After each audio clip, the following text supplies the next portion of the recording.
So we've got these four amazing people here, and I think, again, I wanted to select people that I thought would be very, very good and is going to give some good information, and that I think that you're going to really be, and I don't want to turn my back to anybody, so I apologize. Can I change my seat a little bit? Thank you, sir. God gonna bless you. Okay, so I wanted to select these people because of what they bring to the community. So can we start from the far end and then just give us like 2 minutes, tell us a little bit about yourself, your name, well, they know your name now, but your company and what you do and all that kind of stuff. Why we selected you? It was important. So I'm Charles Williams. I'm the third generation of Charleses. I'm Charles Williams III. I'm a realtor in the local area, Jacksonville. Of course, I do business outside of the city of Jacksonville. I'm with United Real Estate Gallery. That's where I hold my license to. I've been in real estate for. Oh, so it's some United Real Estate Gallery people in. Okay, we got one sibling in the back. Okay. I've been in real estate for 5.5 years now. I came in young in the game. And I'm pretty young for the peers that are in the same real estate industry that I'm in now. But it's definitely been a blessing, and I'm excited. I'm born and raised here in Jacksonville, Florida. Come, somebody say it with me. Yeah. But yeah, that's it. But yeah, that's it. Okay. All right. Okay. Oh, wait. Yeah, shouldn't have a mic, DJ? No.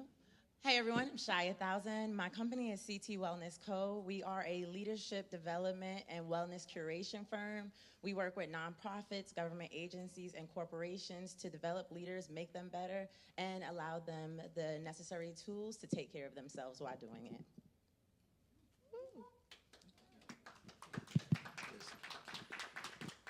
All right, hello everyone. Lamont Carter from the Carter Firm, and I just want to say that it's a privilege and an honor to be here. Pastor Norma, Pastor Leo, we go back almost 22 years. Yeah. With your pastor, I used to do mortgages, and when we had a mortgage outfit, and through Bible school, went to Bible school together. I'm a volunteer minister, licensed minister as well at Impact Church, where we came out of. And just great people, great friends. Anytime they hit me up, I'm ready to come. So just know that we had a support.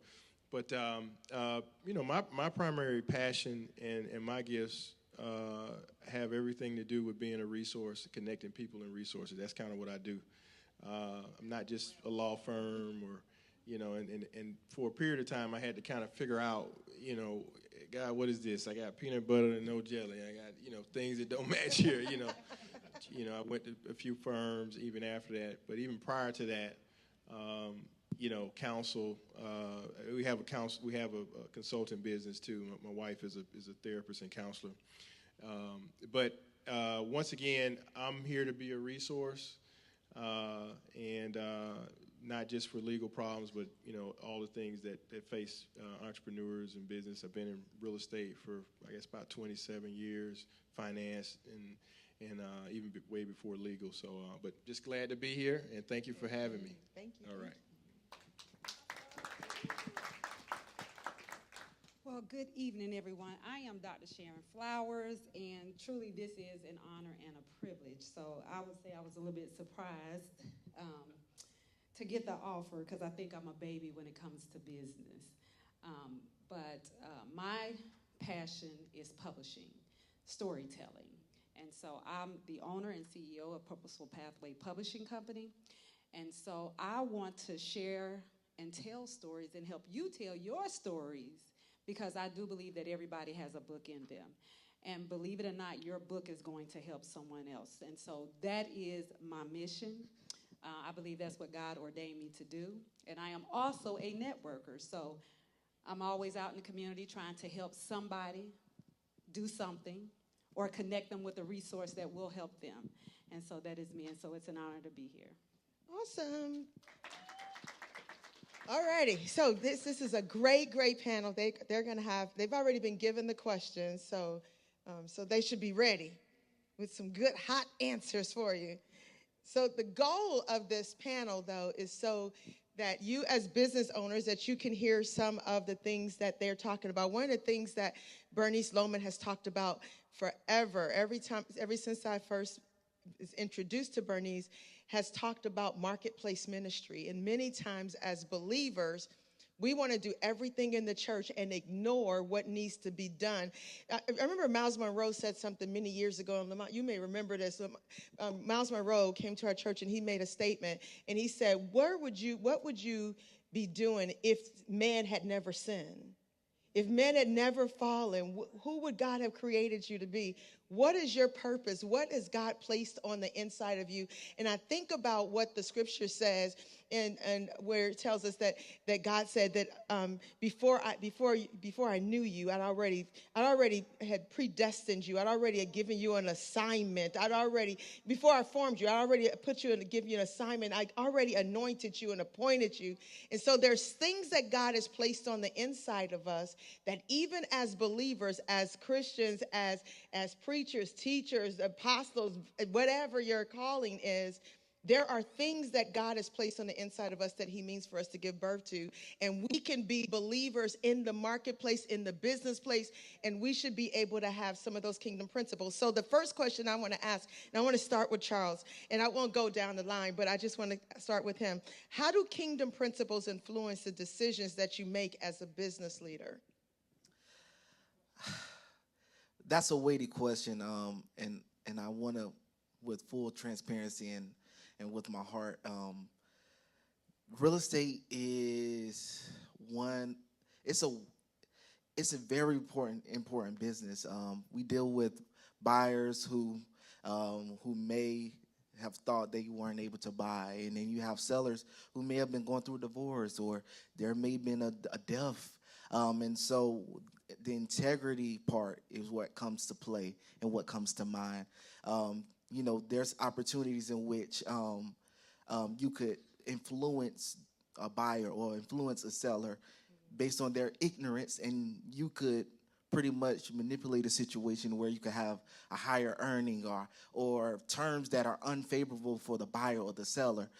So it's important to know who you're dealing with and who you're working with. And so how I structure my business is, I say it's built on purpose. I'm built on the principles and purpose of what God has ordained in my life and how to walk in it.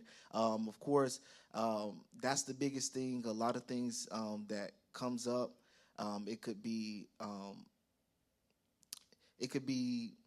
to where things could honestly shake up someone's life.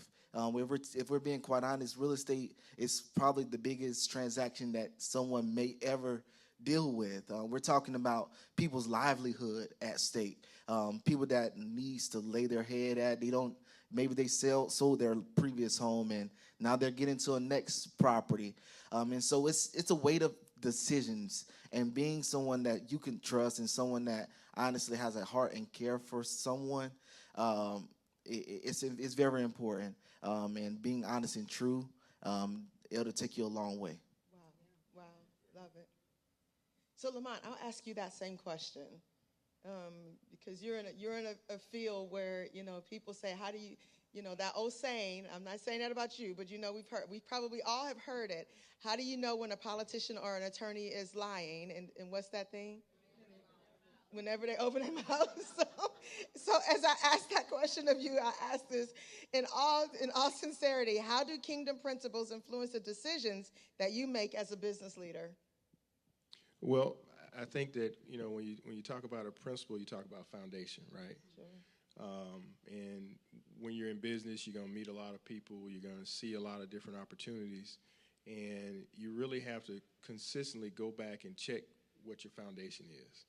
And sometimes there's been times even before law where it was a great deal. It looked, right, great. And but something on the inside was like, I don't know about that guy. Every time he say something, his eye twitch. And then the other part of me is like, hey, but this is a lot of zeros here, whatever. And, then there's other times where, the right thing to do is to cut your fee, and, and so it's situational, but I think, it gives you a foundation of where you're not kind of tossed to and fro with everything that may be going on in your various industries.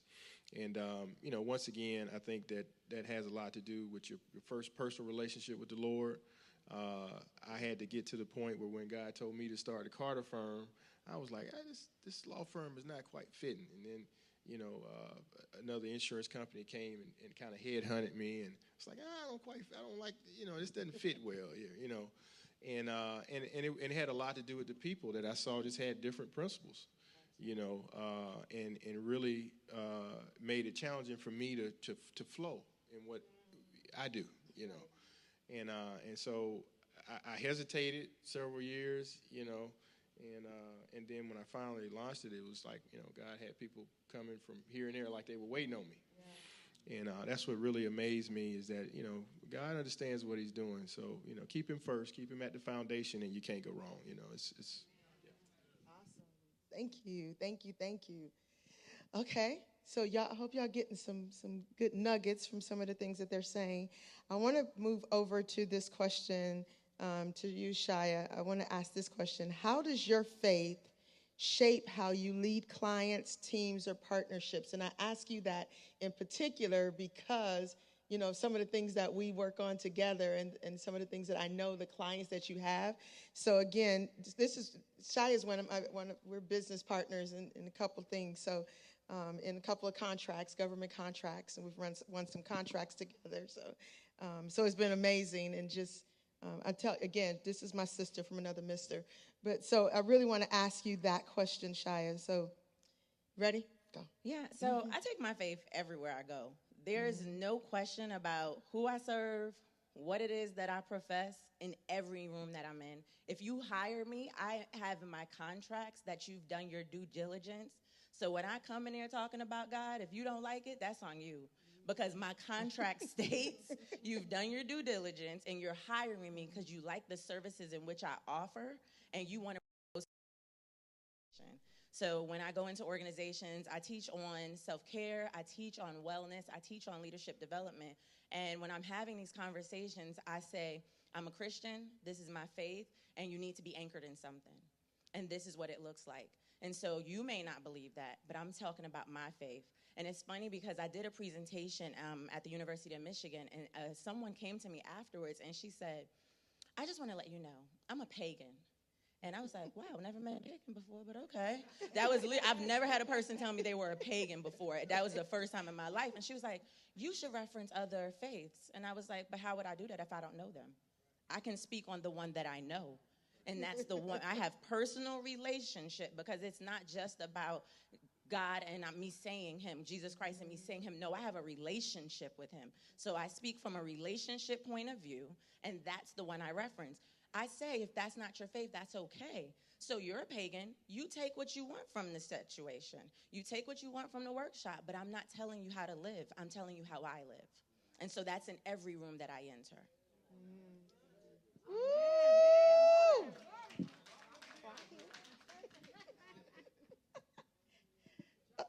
Right. So as my granddaughter says, clock it. Okay, Dr. Sharon, you are a relatively new business owner and doing some great things with the publishing company. So if you guys are looking to get a book published, here you are, Purposeful Pathways Publishing Company. So she's doing her thing. So I want to ask you this, because you're starting out, and so as we start out with businesses, we find out that we thought we knew something, and then we make a mistake, and we just like, what did I just do? So here's the question for you. What is one lesson you've learned the hard way that could help someone else avoid a mistake? And then I'm going to ask all of you guys that one. So, just get ready. Yeah. Amen. Starting off in business, and especially when you have a heart to help people, you go all in. Somebody say, hey, I want to write a book, and And so I can help you, and so what do you need? Let's talk, and we do all these great things, and then you get everything and you go publish with someone else. So it was very heartbreaking, and at one time I said, Lord, I don't even know if I was called to do this. I mean, come on. Like, I put everything in, and I did not get anything out. But God said, you stood with integrity. That person didn't. And so one of the things that I would say is always lead with integrity. My heart was there, and I wanted to be a blessing to this particular person, but their heart wasn't right. So one thing that I would say in business is you got to invest something. You don't get anything for free. So now if you want to consult with me and you decide that you're going to publish with me, you got to put some money down, and then we'll talk later. But I had to learn that the hard way. And so even though you may want to help people, they got to help themselves first. And so don't give too much. Just give them enough. But don't give them too much. Don't do like I did. Gave them templates. I gave them everything. All they had to do was go fill it in. So don't give too much. Just give a little bit and say, hey, this is my consulting fee. Now you invest in yourself, and then we can take it the rest of the way. That's so good. That's so good. Okay, so Lamont, let's see what your answer to that question. What is one lesson you learned the hard way that could help someone else avoid a mistake? For one, I ditto, a lot of the things that you said. I think it's important, for one, to have enough time to connect with who you're serving, because it's not just what you're called to do, but who you're called to serve. Absolutely. And who you're called to do it with. And so a lot of those things affect your results. And but I think one of the sometimes we get to a point where we think we don't need our advisors and mentors, and everything that I've done, has come from a mentor relationship. And the theory of the thirds was, a part of that. A book I wanted to share for everyone that my mentor, Deacon Sean Ashley, many years ago, over 20 years ago, shared with me. And I've given away this book, which I need to keep a copy for myself. But by Doing Business by the Good Book by Dave Stewart. And so the problem is sometimes we get to a point where we get disconnected from the folks who brought you there. Or, as they say, dance. When you get to the dance with who brought you. And we disconnect with those people that keep us grounded, keep us focused, counsel, and mentors. And but this book is great, and it has. I'll just kind of give you some things here.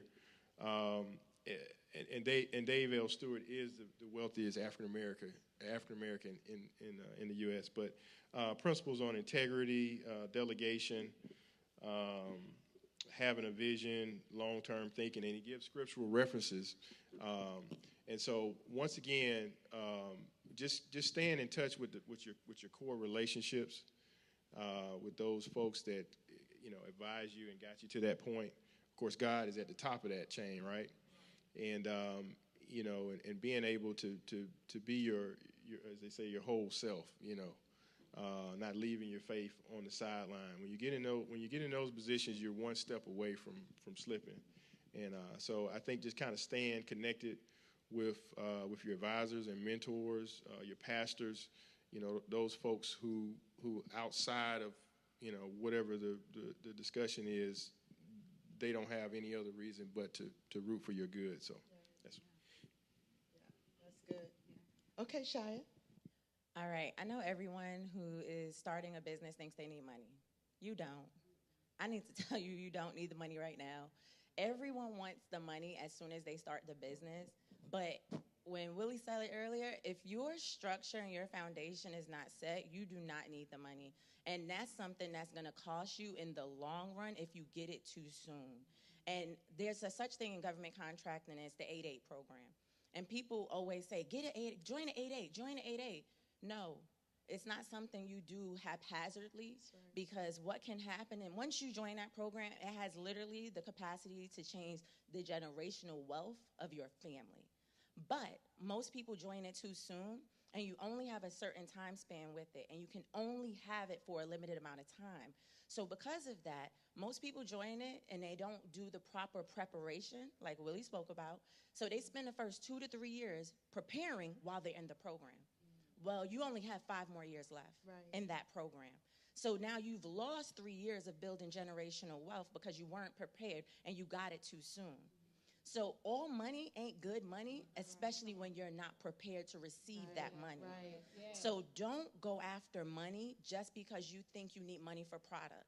You are better off keeping your 9 to 5 and letting that fund your 5 to 9 before you go seek money from somebody else. Yes. That is a very valuable lesson that you don't want to have to learn the hard way. Ooh, I like it. That your 9 to 5 fund your 5 to 9.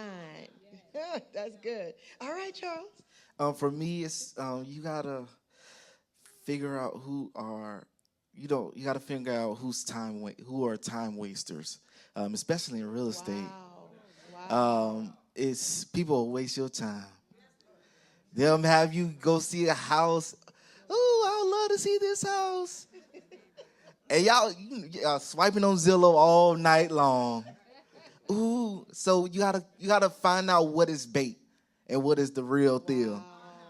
Because a lot of times what I had to learn was, especially when you're hot and new in real estate, you want to get up and go and, oh yes, I'll open up this house. Yes. But you have to understand who are really the people that are not there to waste your time. People that are not there to waste your time, they're actually want to know the steps in which they need to take to move forward. A lot of times people just want to see a house and not think about the pre-approval process or if their financials are in the right place. And so that's the biggest thing for new agents. And another thing for someone that maybe possibly want to pursue a career in real estate is bills are real. Bills are there month to month. Some are weekly if you got some subscriptions. And and so to be quite honest, getting in real estate, she's for her particular business, you don't need no money. For real estate, you need some money. You need some money. Yeah, okay. Yeah, but startup, you definitely need money. That's you're gonna need that financial backing. For me, I couldn't go into real estate straight like from the get-go when I started. I couldn't go into real estate full-time. I'm full-time now. This is what I do to feed my family now. But before then, I had to work a job and also work my business until my business made more money enough to where it relieved me from my job to now I could live that life that I ultimately live now today. So that's one thing is, number one, make sure you know who's wasting your time, the people that are actually trying to transact. And then number two, you got to make sure your pocket's right because new agents, some agents don't see a transaction in 6 months, 1 month. I mean, so I definitely say for sure those two things. Awesome. So that sounded a whole bunch like let your 9 to 5 fund your 5 to 9. Correct. Correct. Yeah, and kind of like what they were saying, like Dr. Sharon said, don't let people, when you talk about time wasters, don't let people get all your stuff, everything that you have. No, sometimes you need to invest in things. It's time out for us always looking for the homegirl, homeboy hookup. No, we need to pay for some stuff. We don't need to always think that we're going to get something for free. Because, free, we don't value free, right? You guys are here. Thank God. You guys are here. But we had 85 people to sign up and register. But because of an event is free, people can easily say, I'm not going because it's free. I don't have any skin in the game. So part of the problem with that, though, is that when you're trying to do business, you got to make sure that you're going to get paid for what you're doing. And don't feel like there's something wrong with you getting paid for it because that's your service that you're providing. I remember somebody told me one time, said they would do my hair for free. And I said, I wouldn't come to you. You're a business owner. You're supposed to be making money. Why would you take money from your family to do my hair because of what my ministry status is? That has nothing to do with it. Either I'm going to pay you or not. So you have to be willing to do what they're telling you, and that is to not allow people to take advantage of your your gifting and your business. You are in business to make money, take care of your family, do the business. Okay, we gotta move on. But so I want to ask each of you guys this question as we close out the panel. It's been good. Hopefully you guys have gotten some nuggets. I know we've not been able to get a whole bunch of questions in, but I want to ask you guys this question. This kind of like a bonus question, because we went through some of them that we were talking through. But I want each of you to provide this and do it like in 1 to 2 minutes if you can. If you got to go over a little bit, we'll turn your mic off. No, just kidding. Just kidding. But what encouragement would you give a Christian business owner right now? And I know some of it you've already kind of shared, but what could you give them right now, especially if somebody, Willie kicked off his speech when he started talking, the very first thing he said, are you stuck? Are you a business owner that's stuck? So maybe you speak to somebody that's stuck, or maybe you speak to somebody who's been straddling the fence, should I do this? Should I do this business? Should I do work? Whatever. So just what kind of encouragement would you give to them? Let me start with you, Charles. Yeah, number one, of course, the Lord says he's given us power to obtain wealth. So we got to understand that everything that we have in our being, we have the makeup to go ahead and possess the land. There's so much things that's going to be, I believe that in this, as you continue to grow in your business, is aligning yourself and understanding that you are a representation of Christ, and understanding your seat, your position in the kingdom. I always think about it in the kingdom aspect. There's not in the kingdom. There's not filthiness. There's not a lack. I believe firmly that as you continue to elevate, there's a elevation happening in your everyday life. And so I believe as you continue to walk into your business, those things begin to show up, and then you'll get to see new people, see new faces, see new things. So my encouragement to you is keep going. Don't give up. Like when I tell you today could be down, but the next day could be up. So I want you to know that tomorrow is coming, and it's coming. It's coming. If the Lord lets you see fit tomorrow, I'm a firm believer. If you keep knocking, if you keep being consistent in everyday action, these things will show up. And so today, I want y'all to remember: wake up and let's get to it. Let's get to it. It's so much more in store. Yes, I want to encourage you guys with that. That's good. That's good, Dr. Sharon. So I wrote something because I thought this would be the question that you would ask. And so yeah, I prepared. I want you all to, number one, to remain anchored in your purpose. Not pressured by comparison.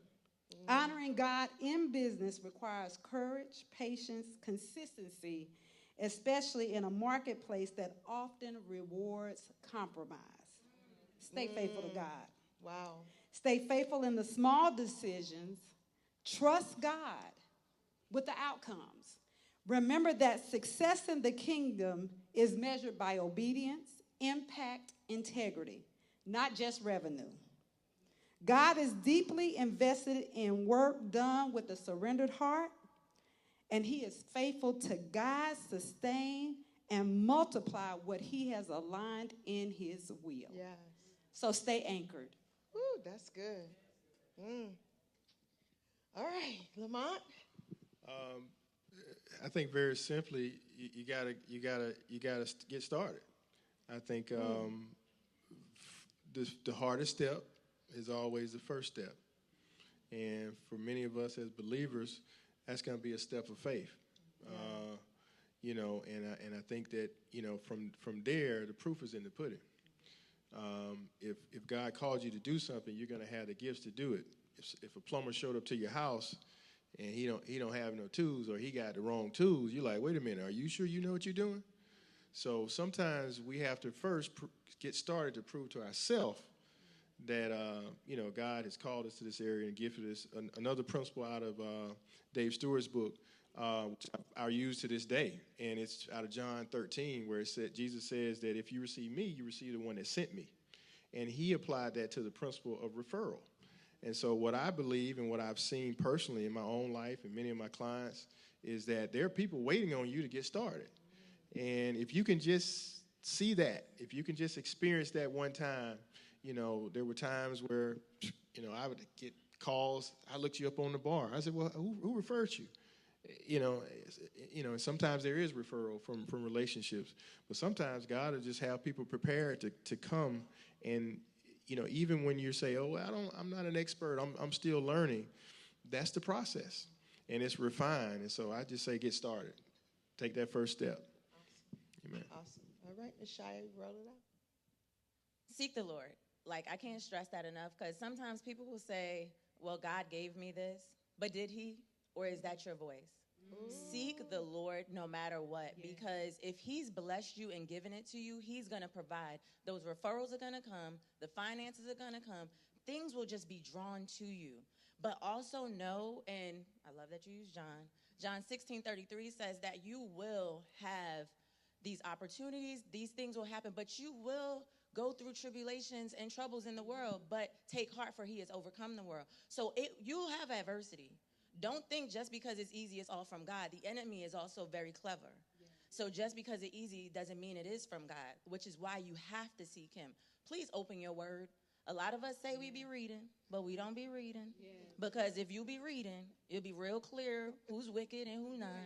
So I'm going to ask you to read your Bible. I know it might sound foreign. We are in the church, though, so we're going to act like it ain't. I just really seek him, pray and seek him, and he's going to make it so clear. One prayer that I regularly pray is, God, reveal the character of anyone you're bringing into my life. I can almost time it. 72 hours, no joke. Within 72 hours, people will say things they never meant to tell you, do things. He will just show you people. Yes. But you really got to seek him with an earnest heart. Yes. Well, we hope you have been blessed by this panel today. I want to thank you guys personally. I want to thank each one of you guys personally. Thank you for your yes. Thank you for saying yes. And thank you for being a blessing to these people. I hope you guys have gotten some good nuggets and good things that you've gotten from them. All right, give them a hand as they leave the stage. Ms. Bernice?